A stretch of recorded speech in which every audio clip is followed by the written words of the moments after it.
E na próxima segunda-feira começa o julgamento que poderá cassar o mandato do senador Sérgio Moro.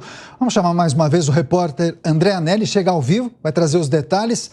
Anelli, conta para a nossa audiência como é que vai funcionar essa apreciação. Importante lembrar, trata-se de uma apreciação inicialmente no Tribunal Regional Eleitoral, não é? Exatamente isso, é o TRE do Paraná, viu, Caniato? Foram reservadas 3 sessões que podem se estender até o dia 8 de abril para os juízes decidirem sobre esse caso, então, que como você destacou agora há pouco, né, Caniato? Começa, então, o julgamento no dia 1º de abril, segunda-feira. Os magistrados vão julgar a cassação do mandato de senador de Sérgio Moro e a possibilidade de ele ficar inelegível por 8 anos, caso seja considerado culpado pelas acusações de abuso de poder econômico e Caixa 2 na pré-campanha de 2022. As ações foram movidas pelo Partido Liberal, o PL, e pela Federação Brasil da Esperança, que reúne PT, PCdoB e PV. Na denúncia movida pelo PL, na primeira denúncia, então, a acusação é de que houve desequilíbrio eleitoral gerado por uma pré-campanha irregular. As irregularidades, segundo o partido, aconteceram desde o momento da filiação partidária ao Podemos para se tornar pré-candidato a presidente nas eleições de 2022 até o resultado como eleito senador pelo União Brasil.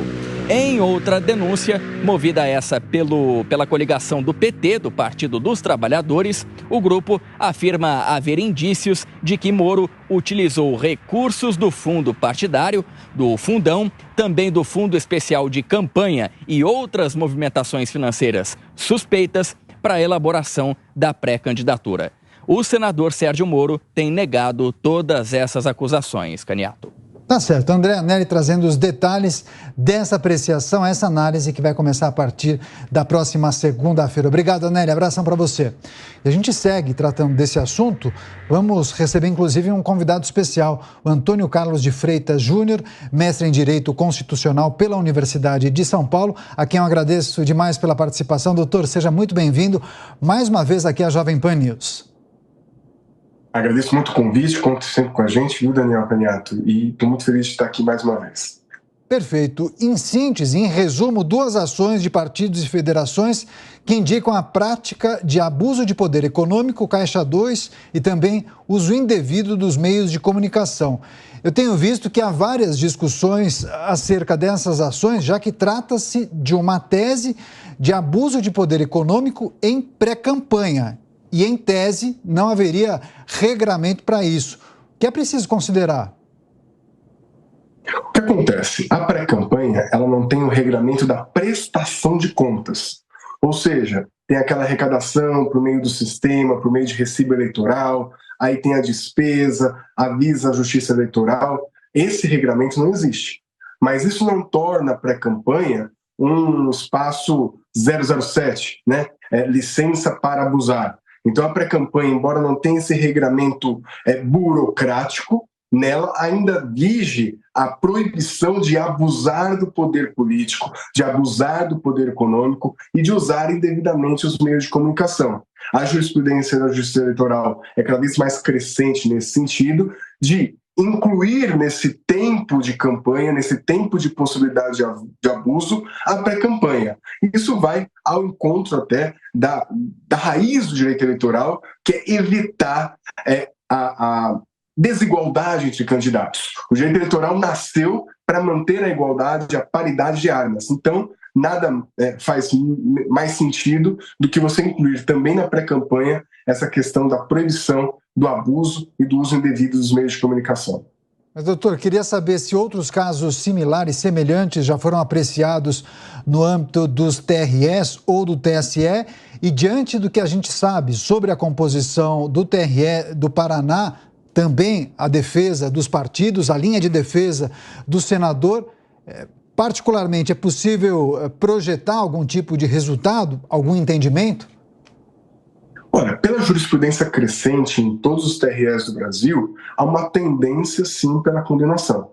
Isso porque, como estava falando, essa fase de pré-campanha, ela está sendo, sim, contemplada na proibição de abusar, na proibição de uso de muita máquina econômica. O que de fato vai ser apreciado é se houve um abuso mesmo, se aquele numerário, se aquela quantidade de recursos, se a quantidade de aparições, se utilizar de uma campanha, de uma pré-campanha presidente, desequilibrou o jogo eleitoral. Então, a verdade é o seguinte, esta tese de que pré-campanha poderia tudo, ela, obviamente, tendência muito grande de ser rechaçada. O que vai ser apreciado, de fato, é se houve esse desequilíbrio, na verdade, na realidade, entre as candidaturas ao Senado no estado do Paraná.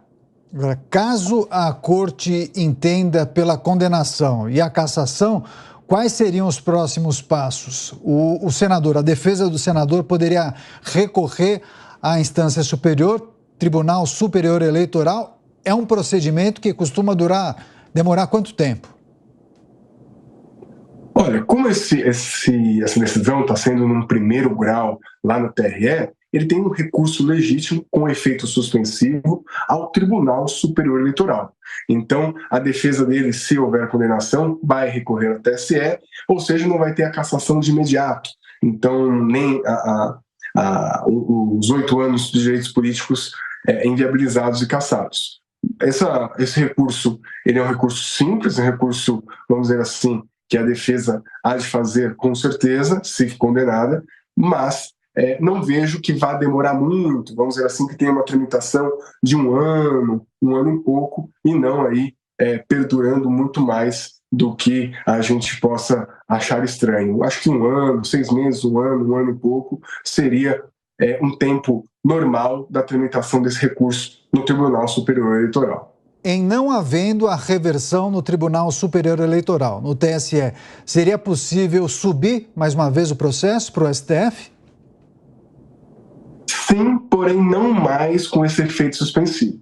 A decisão já vai ser imediatamente executada, imediatamente ele perderá o mandato, imediatamente tem a questão dos direitos políticos dele, mas tem um recurso muito específico, que seria um recurso extraordinário, o Supremo Tribunal Federal, que ele não faz, vamos dizer assim, olha, decidir errado, olha, julgar errado. É quando tem alguma interpretação sobre a Constituição, tem alguma aplicação da Constituição de maneira errada. E aí o STF, ele vai decidir apenas sobre a interpretação constitucional, e não se julgou certo ou errado no ponto de vista das provas, no ponto de vista do que houve de abuso ou não. Então, é um recurso muito estrito, com assim, um objeto muito apequenado, que tem pouca interferência no resultado. Sempre lembrar que o TSE ele tem ali ministros do STF na sua formação, advogados aprovados pelo STF, então é sempre diminuta a possibilidade de uma reversão nessa instância máxima que é o Supremo Tribunal Federal.